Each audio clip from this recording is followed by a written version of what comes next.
50% can be used, 147 of 10% dextrose. The whole thing can be added up to give the baby what is required. So this particular plan gives 221.8 calories, which is at the rate of 110 kilocalories for the child. And what we have to monitor, nothing goes without monitoring. The nutrient intake, the feeding intolerance, and also the other symptoms of illness has to be regularly monitored, and this is where the team of the neonatologist and the nutrition has to go hand in hand. Always I used to insist to my students, nothing goes like, you have to keep on interacting with the clinicians and see to that you are in par with their expectations. Please, you have to take up this kind of message. And also we should be very addressing about the TPN complications, wherein limb ischemia is the first and foremost that we always used to come across. Try to avoid that infection and the blood loss. This is another important thing. Like while TPN is going, it does not mean we keep the gut totally hard and dry. We just have to see to that we start some minimal enteral feed or trophic feed or trickle feeding as it is called, so that it helps in maturity of the gut. So it can be started at the rate of 0.5 ml or 1 ml. Always what is better to be started is the human milk. The trophic feeds, the human milk is best tolerated. How much ever the mother lactates, that can be asked to be expressed and given to the child in the form of MEF, minimal enteral feeds. And it's also said that in developing countries like that, not all hospitals will have a proper facility for feeding the children parentally. We know the cost of parental nutrition is also high. It's also recommended in such cases human milk fortified with the skimmed milk powder can also be used. I will be just talking to you about that in the enteral nutrition management. So when do we have to start enteral nutrition? As early as possible. We don't want the gut to be just kept idle for so long. It can be generally 7 to 14 days. Most of the time we start by 7 days. Of the first 7 days they will be on TPN, and we gradually, we start the enteral by 7 days. At the rate of 20 to 30 ml, we keep increasing it gradually. When the enteral nutrition meets 90% of the requirements, we can stop the TPN. That's the latest recommendation. So how do we go about the enteral nutrition? Before we start to consider that we want to put the tube into the child or full-fledged enteral nutrition is taken care, all these factors are to be looked into. What is the stabilized status of the neonate that we are handling?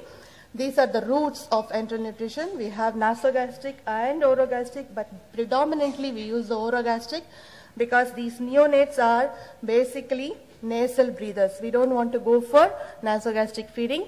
And this is again a reiteration of what are the nutrients that we need to consider. There is a slight difference between the parental and enteral. In parental, there is not much of a work that the neonate has to do for absorption, whereas in case digestion and absorption, whereas in case of enteral nutrition, it requires more effort. Therefore, you can see that the calories are little high. The fluid and the other this thing, we go on the higher range of estimation, and we start at 0.5 ml per kg per hour to 2 ml per kg per hour. Increase it gradually till the maximum is reached. And also in case of intermittent feeding also, the same gradual increment is used. And most of the time we use only the bolus intermittent feed because these children are also at higher risk of aspiration. So bolus feed with gradual increasing is recommended.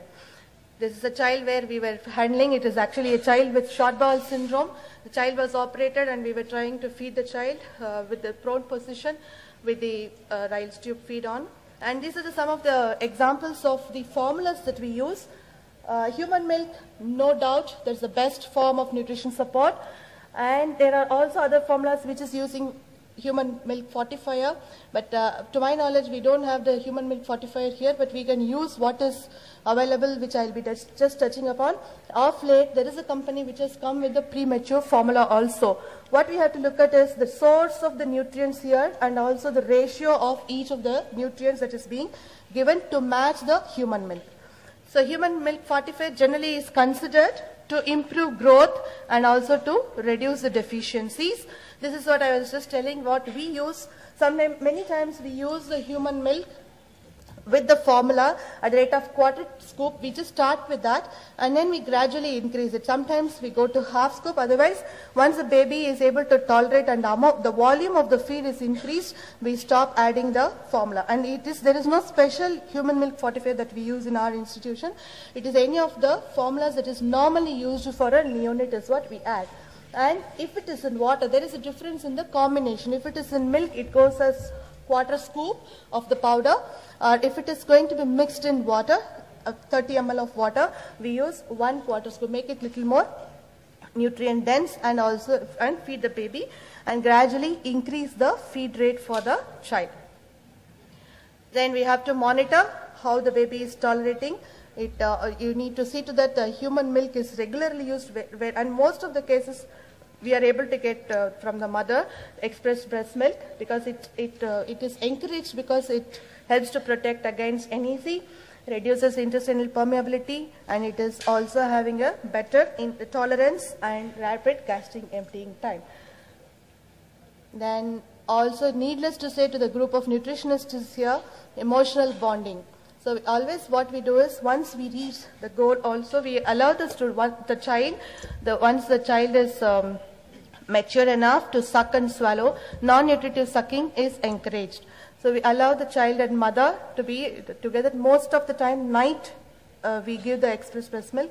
During the time after the feeds are given, in between, we allow the non-nutritive sucking to be developed. Therefore, the child gradually can be transited to the Pala-D feeds. These are the parameters that we need to look at for complications and also the prevention of those complications. Generally, these are the things which we come across: mechanical and metabolical complications. This to be monitored and prevented.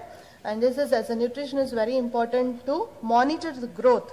How much we are giving, whether the child is actually utilizing it or not. So we have the parameters, weight to be monitored every day, because initially they will be losing the weight initially after birth because of the fluid fluctuations, and then they stabilize after 1 week or so. So it is important that we keep monitoring the weight and accordingly keep modifying the formula and the fluid. The length monitored weekly, head and chest circumference weekly, the body composition wherever it is possible monthly, and of course other laboratory values as per the recommended monitoring goals. This is the growth chart which can be plotted to see the weekly weight gain of the child.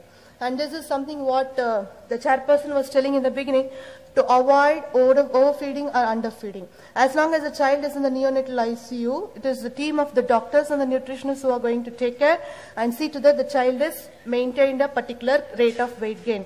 But once the child is gone home, chances are two things will happen. One is the child's parents are so over enthusiastic, because every time we get a follow-up from the preterm unit, we say the child is born preterm, so they don't want to feed the way it has to be fed. They say, the child is born with raw weight and I am scared to feed the child. That is what the mother's response. And also, the family influences a lot. So the grandmother is there, the mother-in-law is there, somebody says don't feed too much to the child. So what happens there is the underfeeding situation. On the other hand, we do have people who say, no, my child is born preterm and low birth weight. I need to continue to give her more and more nutrition. Therefore, the child goes into the overnutrition. This is something which we are practically facing over there. So we definitely have to see to that the regular follow-ups are done, and also the mother and the family is encouraged or educated adequately so that these kind of situations of overfeeding or underfeeding are avoided. So to summarize, initiate parental and or enteral feeding as early as possible, advanced feeding as tolerated, help the child to catch up growth, whatever has been lost in the womb to be made to be catch up here, use breast milk, that's the best milk. And let's reiterate, preterm birth is a nutritional emergency. We need to remember, the entire team has to remember that. Optimal nutrition care will help in reducing the period of TPN, because we don't want anybody to be in a prolonged TPN and they go home only with the TPN. That is not a good situation. Try to reduce the duration of the TPN and then you go for the, which will also reduce the cost of morbidity and mortality. This is a preterm child which we were successfully handling, and this is 5 months old now. Thanks for the opportunity.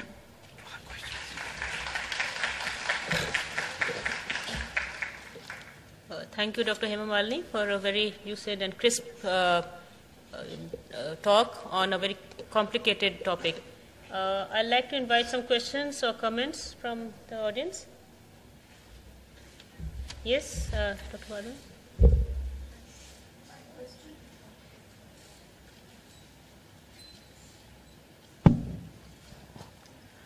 My question to you is that a lot of the preterm babies are born in home, community settings, in villages and things. How do you manage those kind of preterm babies? It's not possible to give TPN or EPN under those situations. So what do you think is the best way of managing? As I was put here also, the human milk is the best. Okay. And we can modulate it with little bit adding of skim milk powder is the recommendation that has been given, but it can be used, like we can use even the MCT oils mixed with the human milk and given to the children. So it is possible. It is not, as you rightly said, not all of them opt to come to the hospital situation. So human milk with modulators should be fine. But that will need a lot of education among the community, because they are not aware of all these things.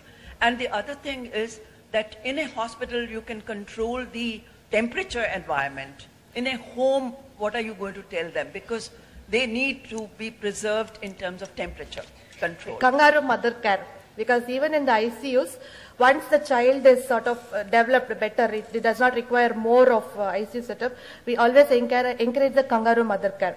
Like the baby is held against. So even at home level, the same KMC can be definitely encouraged. So as you rightly said, we have to educate probably the budding nutritionists and also the community to take care of these preterm babies. Yes, ma'am, I agree.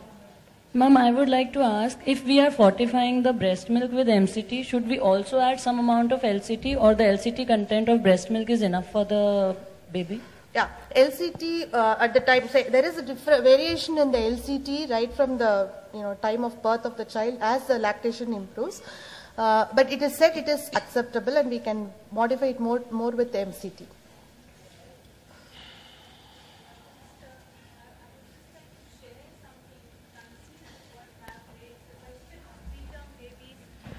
Born at home. This is a medical emergency which happened in my own house with my help's son. 7th month, he delivered at 2 a.m. in the morning, shifted to the hospital for earlier management, but the father of the child got so angry with probably interventions which were taking place at the pediatric ward. He just, sort of picked up the child and ran home. Now, considering my husband himself is a doctor and me being in this profession also, we were unable to convince them to take the baby back to the hospital. And all we managed to do was to help the mother, because the child was very, I think it was 2 kgs or something like that, I've forgotten now, 3 years back. We just managed to help the mother pump out her milk and feed that to the baby. The only condition I laid was that you are going to continuously feed the baby with your own milk. And we had no other intervention because they just refused anything at all, anything else at all. And today, at 3 years, the baby is healthy. And he is doing very well. Yeah, quite right. Thank you for your... Kangaroo, yes, we followed that very meticulously. The mother was constantly with the... I think there is no replacement to human milk, the breast milk. So always the child should be given only the breast milk. And thank you for your sharing your...